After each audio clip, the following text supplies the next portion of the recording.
Assalamualaikum warahmatullahi wabarakatuh. Alhamdulillahirabbil alamin, wassalatu wassalamu ala asyrafil anbiya'i wal mursalin wa ala alihi wa sahbihi ajmain. Amma ba'du. Alhamdulillah, anakku semua, kita masih bisa bertemu lagi dalam pembelajaran jarak jauh ya. Hari ini Bapak bernama Riza Abasi, guru pendidikan agama Islam SDN Pengampon. Alhamdulillah, anak-anakku, kita masih diberikan kesempatan oleh Allah supaya kita bisa belajar lagi. Belajar ya, walaupun dalam keadaan COVID-19. Anak-anakku semuanya, kita lihat di dalam PowerPoint kita. Pembelajaran jarak jauh kelas 5, Pendidikan Agama Islam dan Budi Pekerti. Ya, pembelajaran 5-nya yaitu tentang Rasul Allah, idolaku.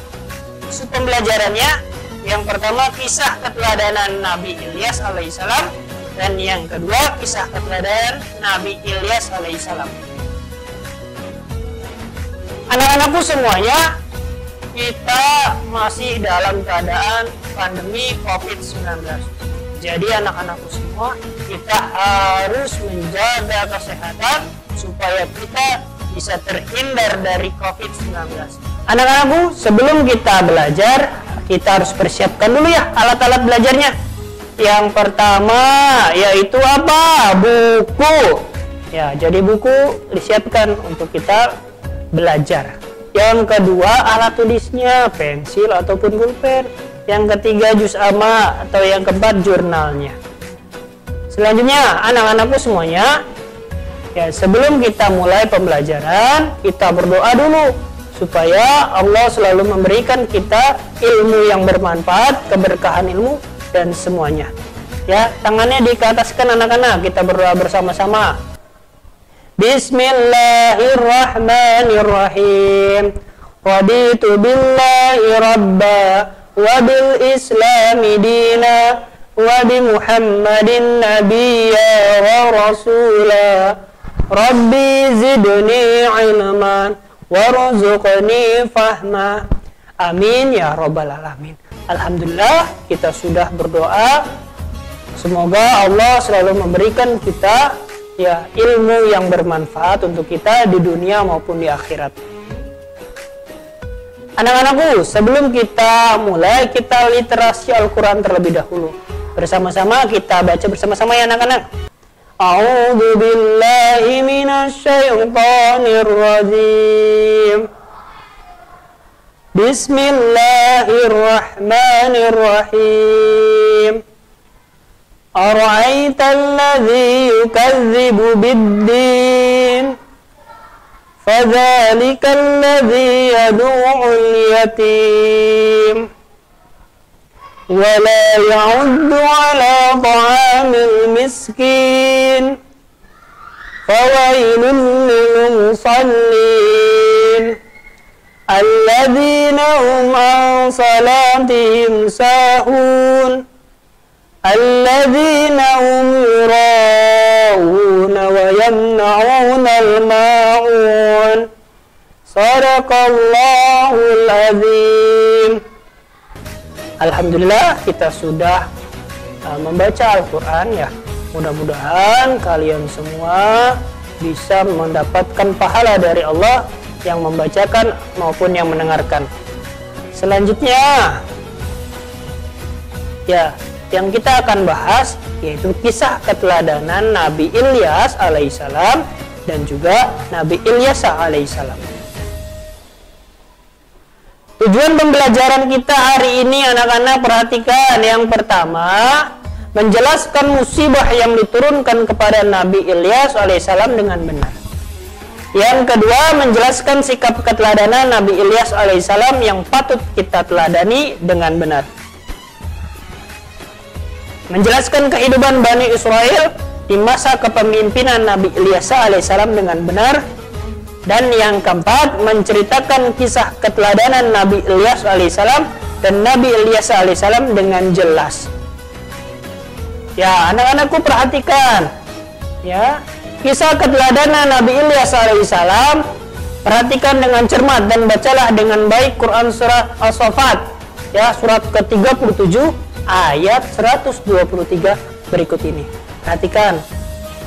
Bismillahirrahmanirrahim. Wa inna Ilyasa lamina mursalin. Artinya, dan sesungguhnya Ilyas benar-benar termasuk salah seorang rasul dan dari rasul-rasulnya. Jadi benar, Nabi Ilyas itu adalah seorang rasul yang sudah ada di dalam Al-Quran. Quran surat As-Saffat, ya, surat yang ke-37 ayat 123. Sepeninggalan Nabi Sulaiman alaihissalam, kaum Bani Israel mengalami kemunduran, anak-anak. Jadi mereka kembali kebiasaan lamanya, yaitu menyembah berhala yang mereka buat sendiri dan diberi nama Baal. Jadi ketika sepeninggalan Nabi Sulaiman, mereka itu kembali ke zaman jahiliyah. Ya, orang-orang banyak yang menyembah berhala lagi, ya, yang mereka buat sendiri.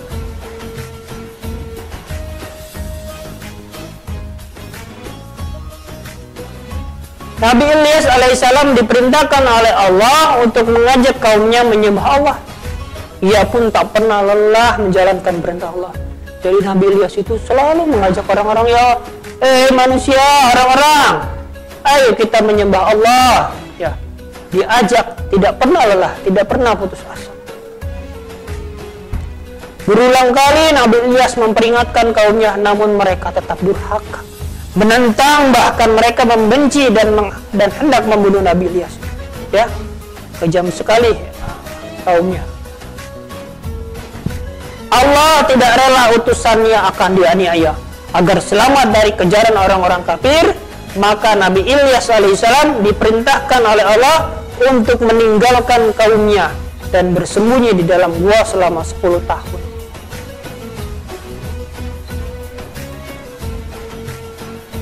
Karena kedurhakaan orang-orang kafir itulah Allah Subhanahu wa taala menurunkan musibah kekeringan.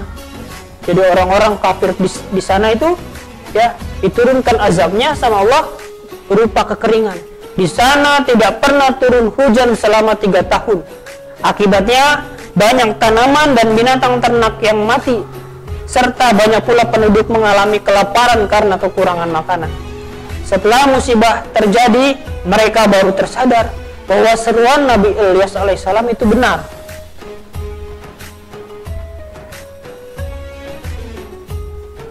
Setelah kaumnya sadar, Nabi Ilyas pun berdoa kepada Allah, ya Allah, ya, tempatku sedang kekeringan, berikanlah hujan. Ya, Nabi Ilyas berdoa agar musibah kekeringan itu dihentikan. Doa Nabi Ilyas pun didengar dan dikabulkan oleh Allah Subhanahu wa taala.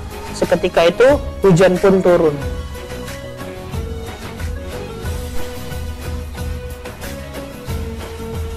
Setelah tanaman dan ternak kembali baik, mereka kembali durhaka kepada Allah. Akhirnya kaum Nabi Ilyas kembali ditimpa musibah yang lebih berat daripada sebelumnya, yaitu gempa bumi yang dahsyat sehingga mereka mati bergelimpangan. Karena mereka kembali durhaka. Yang selanjutnya kisah keteladanan Nabi Ilyas alaihissalam. Perhatikan dengan cermat dan bacalah dengan baik Quran surat Al-An'am surah ke-9, surah ke-6 ayat 86 berikut ini. Perhatikan, wa Ismail wal Yasa wa Yunus wa Lut wa kullam fadalna 'alal 'alamin. Artinya, dan Ismail, Ilyasa, Yunus dan Lut masing-masing kami lebihkan derajatnya di atas umat pada masanya. Seperti itu. Nabi Ilyas alaihissalam adalah keponakan Nabi Ilyas alaihissalam. Ia pernah bersembunyi bersama Nabi Ilyas alaihissalam di gunung untuk menghindari bala tentara Raja Balabak. Setelah Nabi Ilyas alaihissalam meninggal dunia, Ilyas menggantikannya dengan mengurusi kaumnya. Allah Subhanahu wa taala menjadikan sebagai nabi setelah Nabi Ilyas alaihissalam. Nabi Ilyas alaihissalam melanjutkan misi pamannya sampai akhirnya kaum Nabi Ilyas kembali taat kepadanya.